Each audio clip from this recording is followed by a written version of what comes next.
Բարի երեկո հարգելի հեռուստադիտող։ Ադրբեջանը շարունակում է աչքի ընկնել սադրիչ գործողություններով։ Գեղարքունիքի մարզի Սոտքի հատվածում կրկին կրակոցներ են եղել տարբեր դրամաչափի զինատեսակներից։ Իհարկե վերջին օրերի կտրվածքով մեզ հաջողվում է արժանի հակահարված հասցնել, հաճախ նաև թշնամուն պատճառում ենք ավելի մեծ կորուստներ։ Սակայն բոլորս հասկանում ենք, որ այսպես երկար շարունակվել չի կարող։ Ակնհայտ է, որ Ալիևը օր-օրի ավելի է կոշտացնում իր հայտարարությունները։ Ավելին, թուրք-ադրբեջանական տանդեմը իր նպատակների իրագործման ճանապարհին անգամ հանդգնում է ուղիղ տեքստով կշտամբել Ռուսաստանին եւ սրել հարաբերությունները վերջինիս հետ։ Այսօր կխոսենք ռազմական նոր էսկալացիայի եւ առաջիկա հնարավոր զարգացումների մասին։ Եթերում Իմպուլս վերլուծականն է։ Ես Վաչիկ Գրիգորյանն եմ։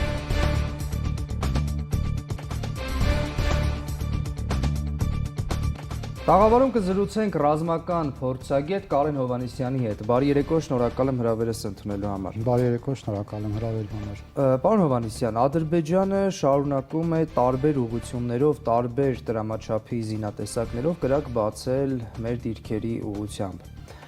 Ինչպես որակել սա, հերթական սադրանք։ Ոչ, սա որակել սադրանք տեղին չէ, որովհետև այլևս չի տեղավորվում այդ սադրանքի բանաձևի մեջ եւ սա արդեն ռազմական օպերացիաներ են, որոնք որ ունեն հստակ նպատակ այդ գործողությունները եւ այդ պարտադիր չէ, որ այդ նպատակը կամ գործողությունների իմաստը հենց տեսանելի լինի տվյալ տարածաշրջանում, հնարավոր է որ դրա նպատակը լինի օրինակի համար դիվանագիտական դաշտում։ Այնպես որ սրանք այլևս ռազմական օպերացիաներ են, որը որ Ադրբեջանը իրականացնում է Հայաստանի Հանրապետության տարածքից ներս։ Ինչ օպերացիաներ, դուք ասում եք հնարավոր է, ես այսպես եմ հասկանում, ճնշումների տեսքով, ճնշումներ բանեցնել, որպեսզի իր նպատակներին հասնի։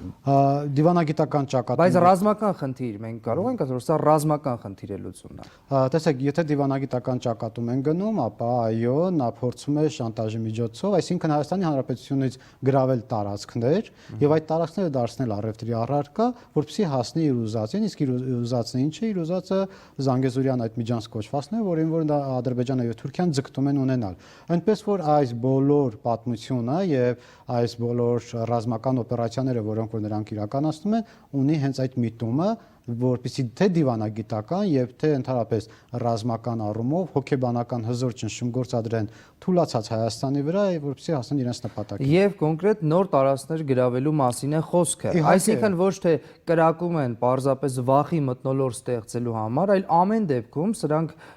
ուղղակի կրակոցներ չեն։ Նրանք ցանկանում են առաջ շարժվել եւ նոր տարածքներ գրավել։ Միանշանակ Ադրբեջանի նպատակը այն է, որպեսզի նա կարողանա որոշակիորեն առաջ շարժվել Հայաստանի Հանրապետության տարածքում։ Գիտեք, այստեղ կապ չունի դիրքային շարժ տեղի կունենա, թե ընդհանրապես բնակավայր կվերցնի իր վերահսկողության տակ։ Կարևորը, որ նրանք որևէ բան վերցնեն իրենց վերահսկողության տակ, լինի բարձրունք, կլինի օրինակ համար բնակավայր կամ դիրք, դա նշանակություն չունի։ Կարևորը այն է, որ Հայաստանի Հանրապետության տարածքից որևէ բան վերցնեն իրենց վերահսկողության տակ։ Մեր պատասխան գործողությունները համարժեք են, թե պիտի անցնենք ավելի կտրուկ եւ պատժիժ գործողությունների։ Գիտեք, միջև հիմա համարժեք չեն եղել, այսինքն լավ, այսպես ասեմ, միջև ընտրությունները ազգային ժողովի համարժեք չեն եղել մեր պատասխանները, որովհետև մենք անընդհատ այսպես փորձել ենք բանակցել, օրինակի համար եղել է կրակոց, մենք փորձել ենք հենց ուղիղ բանակցել իրենց հետ։ Սակայն կարծես թե հիմա փոխվել է մեր տրամադրվածությունը եւ մենք կարծես թե փորձում ենք ընդդիմանալ, որովհետեւ իսկապես արդեն պետք է ասեմ տարբերություն կար ընտրություններից առաջ եւ ընտրություններից հետո նաեւ իրենց գործելավոճի մեջ, որովհետեւ ընտրություններից հետո նրանք անցել են կոնկրետ թիրախավորված գործողությունների ռազմական եւ կոնկրետ իրենք արդեն սկսել են թիրախավորել զինծառայողներին, ինչու՞ չէ նաեւ խաղաղ բնակչությանը։ Այսինքն ընտրություններից առաջ, երբ որ մեզ ասում էին պետք է խնդիրը դիվանագիտական խողովակներով լուծել եւ չտրվել սադրանքներին,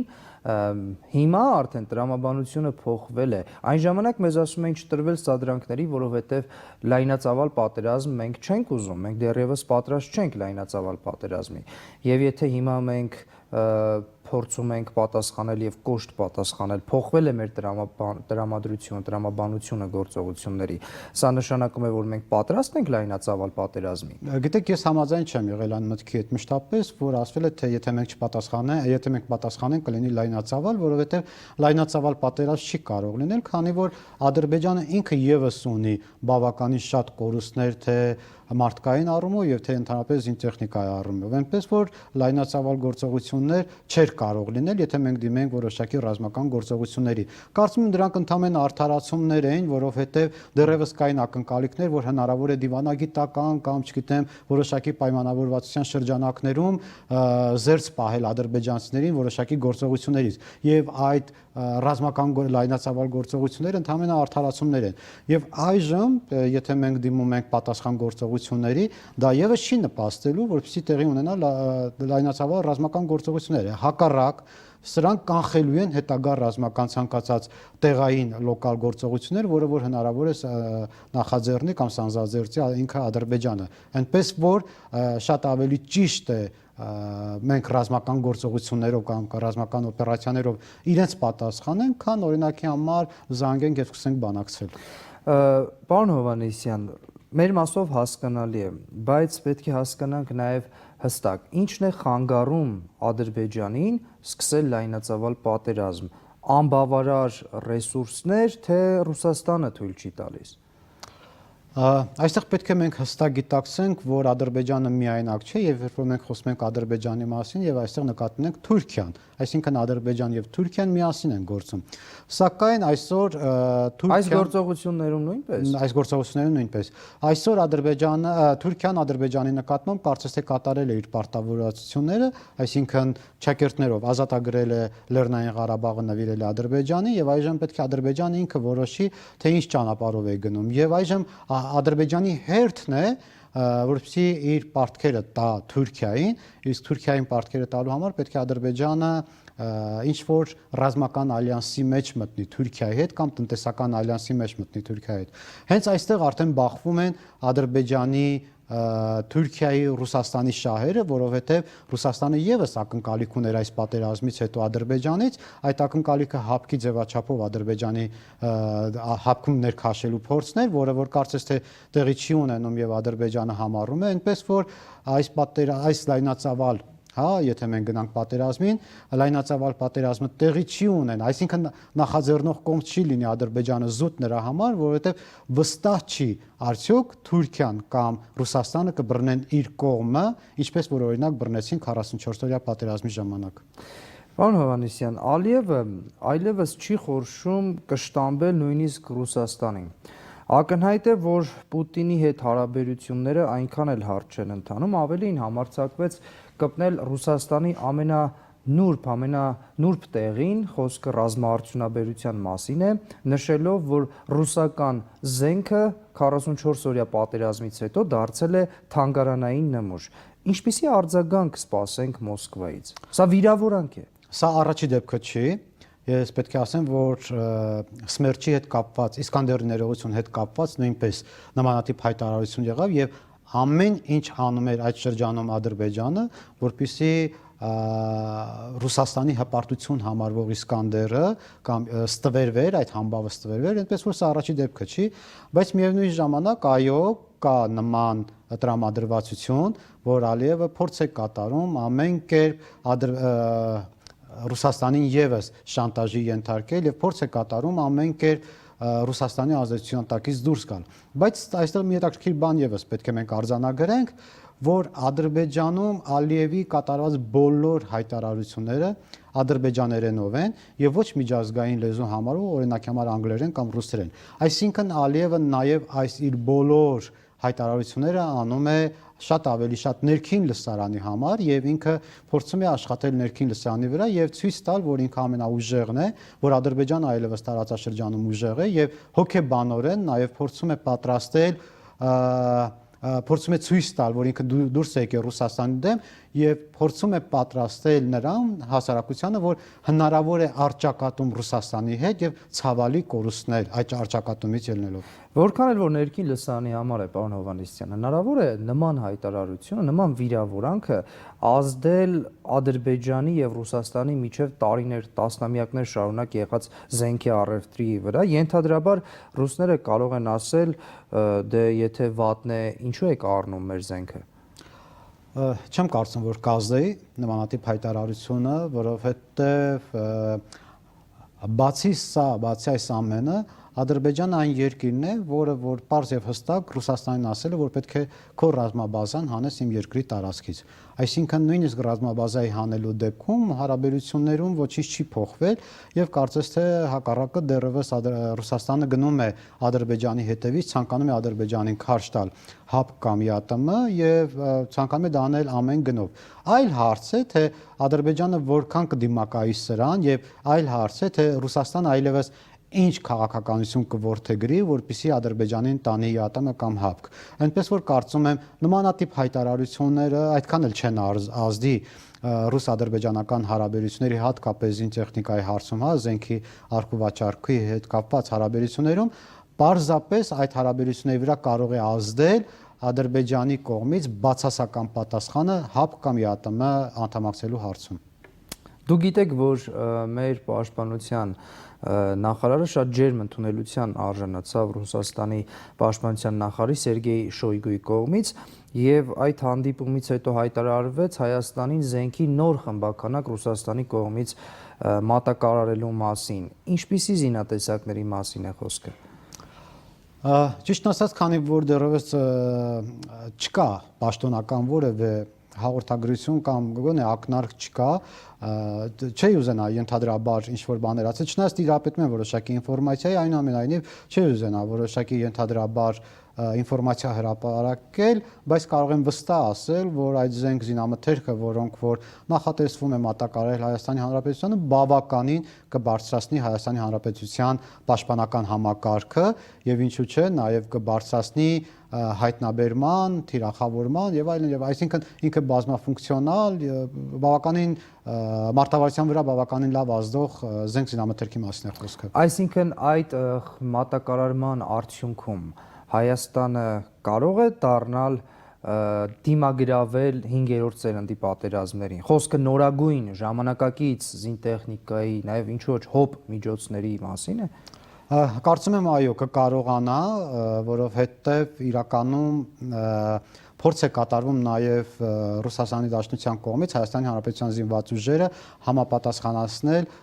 Ռուսաստանի Դաշնության զինված ուժերին։ Պետք է խոստովանենք, որ Ռուսաստանի Դաշնության զինված ուժերը վատը չեն,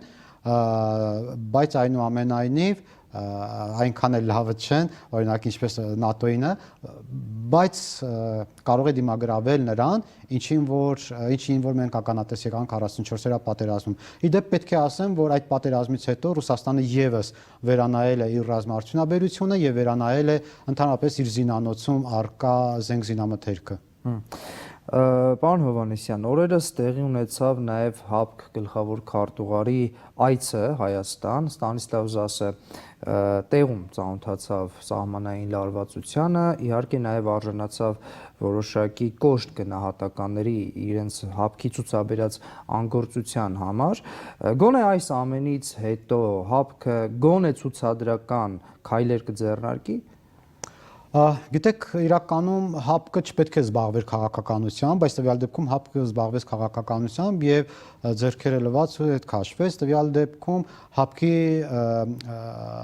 իմիջը ամբողջ աշխարհում ընկել է հենց կապված այս դեպքերի հետ։ Այս դեպքում կարծում եմ, որ ՀԱՊԿ-ը Ստանիսլավ Զասը հստակ քարտուղարը գլխավոր հստակ հայտարարություն կատարեց, որ Հայաստանի Հանրապետության սահմանների նկատմամբ կա ոտնձգություն եւ Հայաստանի Հանրապետության ազգային անվտանգությանը վտանգ է սպառնում։ Այն Հայաստանի Հանրապետությանը, որը ՀԱՊԿ-ի անդամ է։ Սրանք հստակ մեսիջներ էին ուղղված Ադրբեջանին, բայց դրանից հետո ոչինչ չի փոխվել։ Ադրբեջանը կրկին թե Երասխի հատվածում, թե Գեղարքունիքի հատվածում, եւ թե Սյունիքի հատվածում իրականացրել է ռազմական գործողություններ, որի հետևանքով մենք ունեցել ենք զոհեր, վիրավորներ, այսինքն գործողություններում Ադրբեջանի ոչինչ չի փոխվել, այդ հայտարարությունները չեն ազդել Ադրբեջանի վրա եւ հապկից այդ գործողություններից հետո չեն եկել ոչ մի տեսակի արձագանք։ Կարծում եմ, որ